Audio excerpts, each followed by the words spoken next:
So this is worth doing just before you put the trigger on, if you're going to be installing it.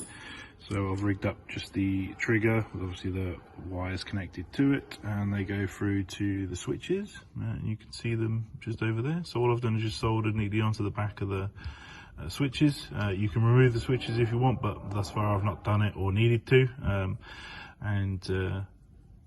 Obviously that's pretty much all you need to do. So the rest is obviously standard installation of MOSFETs by making sure that the wiring can obviously reach into the grip on the lower receiver, but basically this is just a quick initial test just to check the actual circuit and that everything's working and all your settings are configured before you stick it in the gun, add a spring and complicate things. So you can see here, if I just now pull the trigger, it now runs the motor, and obviously it errors out because it can't detect the gear is working. So if we look on the app here, you see how the trigger activates,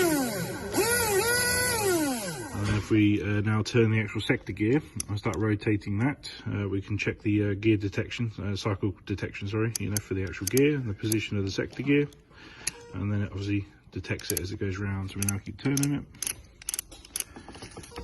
Beep. So you want to do this test before, fully assembling the whole lot, just to make sure that your circuit's all complete. That way, obviously all wiring and connections are working, and then build it up and, get all your wiring needs and everything, and, get all the install done. So, but we're thinking we're probably just going to provide the kit with this block, and then you can basically, just do the rest as normal gun tech stuff from there.